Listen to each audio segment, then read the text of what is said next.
proposez, vous êtes du quartier, vous? Oui, Okay. J'habite au bout de la rue. Les clients qui viennent, c'est des clients du quartier ou? Pas seulement. C'est des clients qui viennent de tous les arrondissements de Paris parce qu'avec le site internet, ils peuvent voir et après ils voient qu'il y a une boutique physique et donc ils viennent découvrir aussi. Ah, ok. Vous êtes la seule boutique à avoir cette variété de thé comme ça? Non, je pense qu'on doit être... Parce que c'est vrai que des boutiques à thé, il y en a beaucoup. Oui, c'est ça. Mais le côté libre comme ça de vente par... Ah, d'indépendance. Oui. Oui, on doit être aussi quelques-uns à pas être dans des chaînes. Exactement, oui, moi je vois vraiment le côté très personnel, très intimiste comme ça.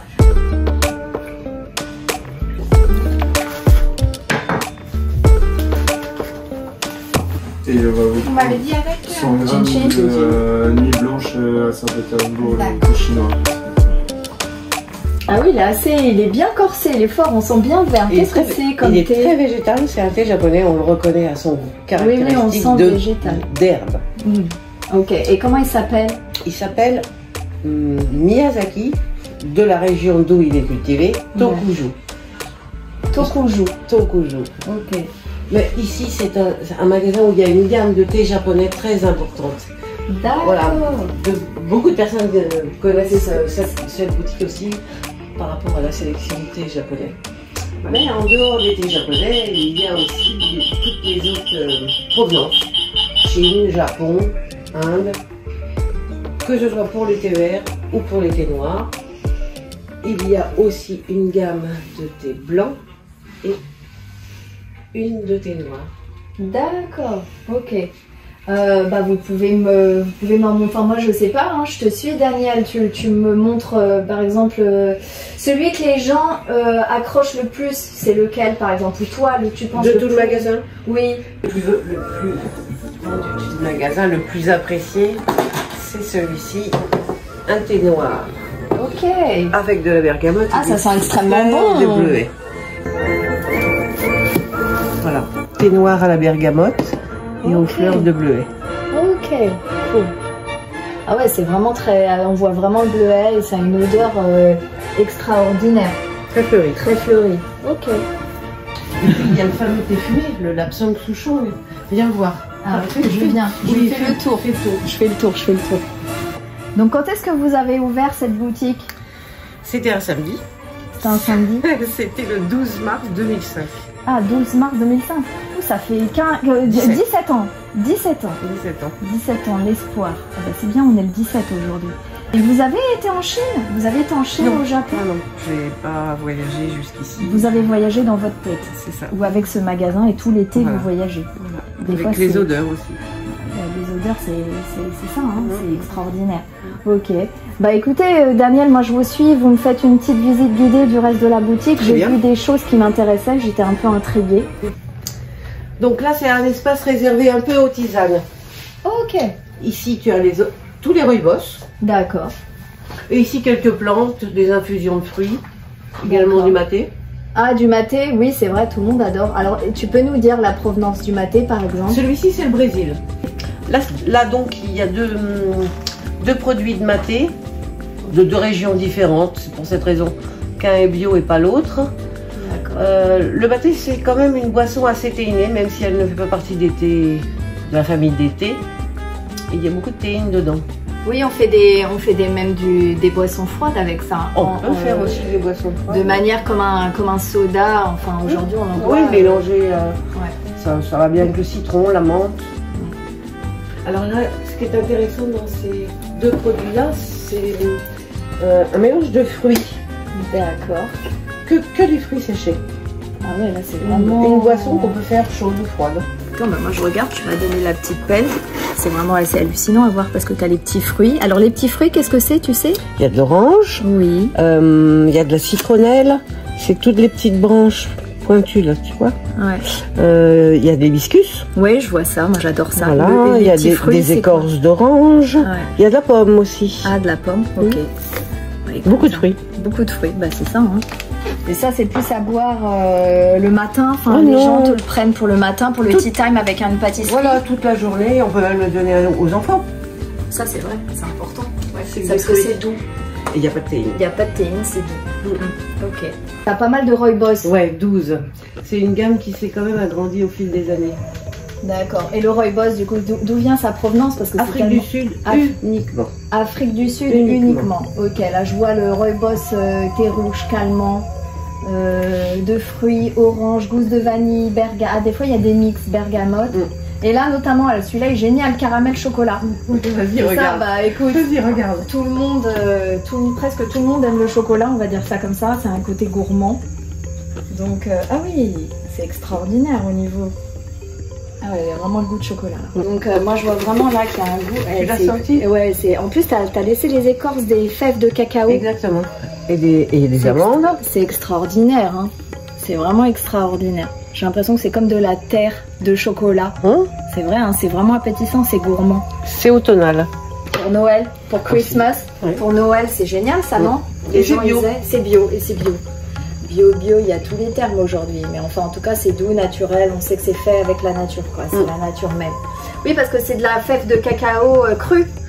J'imagine qu'elle n'a pas été cuite, j'ai vu ça. J'ai vu qu'il y avait les écorces, je pense bien. Ouais, je pense bien. Et bah écoute, voilà, bah, je vois le rooibos là, ouais, voilà. Et la vanille, moi j'adore, là t'as un mix bergamote vanille. Et lavande et jasmin. Lavande et jasmin. Regarde. Ok. Ah oui, ça c'est très raffiné. Très raffiné. Et fleuri. Tu vois? Ah ouais. Ah c'est top. Je vois. Et il y en a un là qui m'intrigue. Alors t'en as un. Alors Cool and Fresh. Qu'est-ce que c'est Cool and Fresh? En fait c'est du maté de base. D'accord. Mais du maté aromatisé. Tout le monde n'aime pas le maté parce que c'est une boisson un peu amère. Ouais. Et donc mélangé avec du citron, de l'amande. Cool and Fresh. Et pourquoi Cool and Fresh? Et bien ça c'est comme le thé aromatisé. C'est la personne qui fait les mélanges qui va le nommer. Ok. C'est du très vert, on a l'impression, ouais. Il y a un côté, ça dépend en fait, ça dépend. À chaque fois il y a des mix. Et la couleur est quand même, je sais pas, il y a quelque chose de personnel dans la couleur et dans le mix. Bon, tu voyages quoi. Oui. Et là, sarrasin, c'est comme les nouilles? Non, c'est des graines. C'est des graines de sarrasin. C'est des graines de sarrasin. Oui, c'est ça. C'est comme des graines de sarrasin, les nouilles de sarrasin. C'est comme un lunch en... Voilà. Ah, c'est des graines, mais... Juste les graines. Ah d'accord, je connaissais pas. C'est pour donner une boisson un peu... Les graines de noisette. Sobacha. Et ça, tu peux le boire et ça fait à quelle couleur dans l'eau? C'est un peu jaune clair. Jaune clair. Ok, ce serait presque comme un... Je sais pas, ce serait peut-être pour calmer la glycémie, ça, parce que je sais que les gens qui mangent des nouilles de soba et qui veulent pas aller dans le gluten, ils vont dans ça. Alors, je connais pas ses propriétés, mais c'est une boisson déjà très agréable. Ah, ok, et c'est grillé. C'est grillé, oui. C'est du fait que ce soit grillé que ce soit devenu un thé. C'est comme ça qu'on se dit, oui, c'est grillé, donc c'est comme une infusion, on grille pour que ce soit une infusion. Alors, c'est pour lui donner un goût particulier, le grillé. Comme l'absinthe souchong, mais sous une différente forme. Ok. Bah écoute, hein, moi je te suis pour le reste. J'ai vu qu'il y avait des objets originaux là-bas, voilà. Tu vas m'expliquer. Alors, tout ça. Alors, on va continuer dans le maté puisqu'on en parlait. Oui. Ça, c'est la fameuse calebasse. On va mater.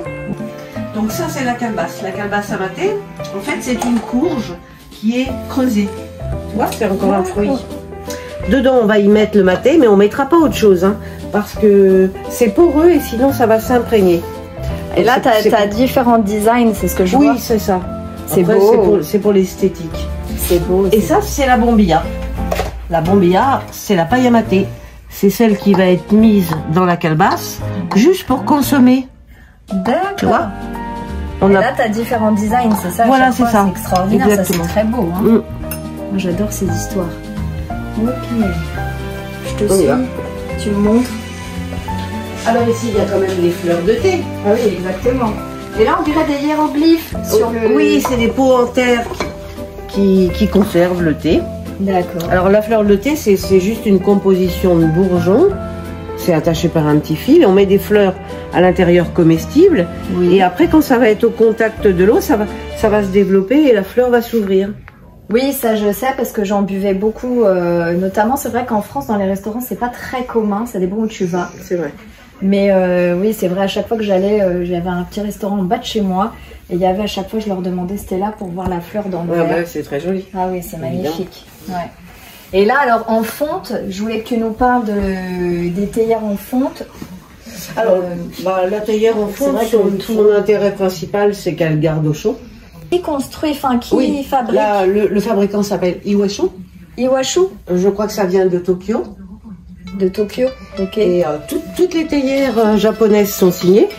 Tu vois? Ah, regarde. Comme un peintre. Oui, parce qu'il y a beaucoup de contrefaçons dans les théières et donc ils s'assurent de leurs théières comme ça. D'accord. Et notamment elles sont toutes émaillées. Émaillée, ça veut dire qu'elle va pas rouiller. D'accord. Tu vois? C'est lisse. Puis il y a ce modèle-là qui est très plat. C'est 70-75 centilitres. D'accord. Elle est belle, celle-là. Ouais, elle a un beau design. Elle est très design, extra plate. En différentes couleurs. Ouais. Là, je vous ai dit... Bah écoute, je te remercie de nous avoir présenté ton univers du temple du thé, qui se trouve, les amis, au 33 rue de la Cour des Noux, dans le 20e. Voilà, bah écoute, moi j'ai adoré, il y avait des textures fabuleuses avec des fleurs séchées, des herbes séchées, enfin magnifiques, et surtout des odeurs extraordinaires, très très fortes. Tu nous as montré l'art de la théière, honnêtement. Voilà, et bah écoute, je reviendrai, ça c'est sûr. Je suis ravie de t'avoir. Allez, accueilli, on se fait une... ok, accueilli, c'est ça? Accueilli, voilà, c'est ça, on se fait une bisette et puis on vous dit à très bientôt. Voilà, c'était le petit tuto Dame Nature, voilà. Chez Daniel, on va dire ça comme ça, c'est très amical, c'est mieux, c'est plus sympathique. Chez Daniel et Claire, voilà, sa fille. Allez, on les regarde, on se fait on se fait une bisette d'abord. Oh, merci. Merci d'être venu. Avec vraiment plaisir, vraiment avec plaisir. Les amis, et nous on fait toujours un petit peace comme ça, parce qu'on cherche la paix. T'es d'accord? La sérénité d'âme. Vas-y, Daniel, regarde la caméra. Peace. Bye, bye. Au revoir.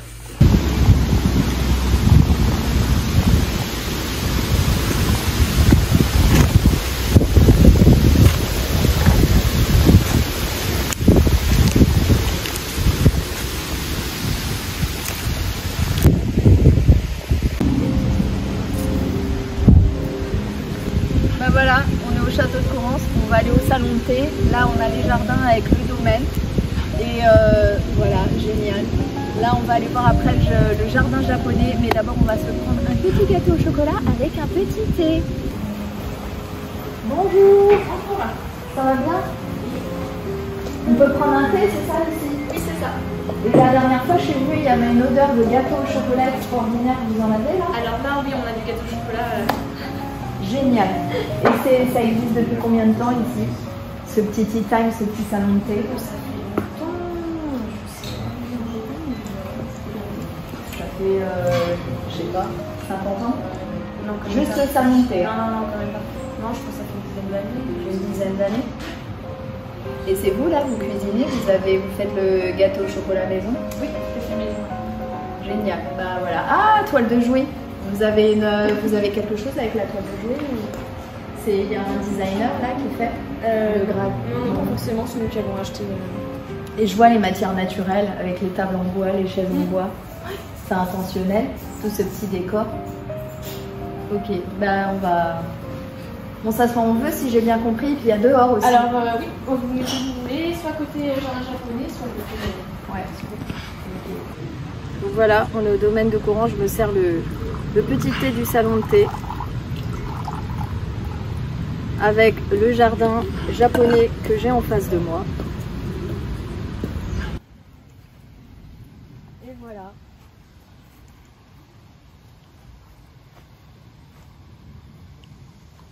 C'est pas trop magnifique, on a l'impression d'être un petit peu en haut d'une petite colline. Et là tu vois tout le site là.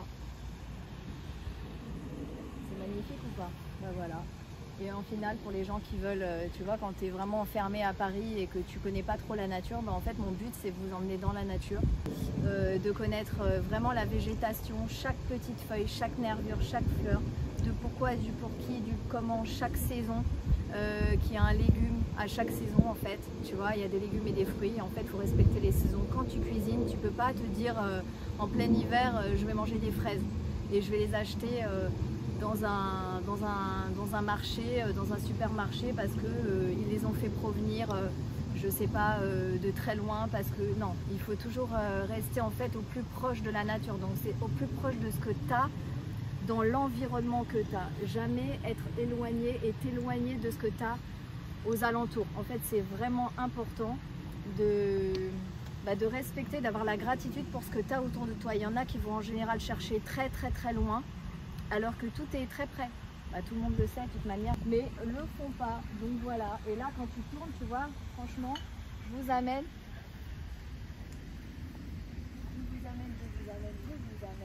ta petite rivière. Et là, tu sais quoi, il pourrait y avoir du Qigong, tu pourrais faire, tu vois, du Tai Chi, franchement, en mode pieds nus, en mode cool. Et là je m'assois, pour vous dire que c'était le petit tuto de Dame Nature. Et oui, sur l'histoire des thés, au Palais du Thé, comme au domaine de Courance où il y avait le petit salon de thé qu'on a dégusté les petits gâteaux, avec cette nature, cette rivière. Voilà, allez, c'était Dame Nature. Bye, peace.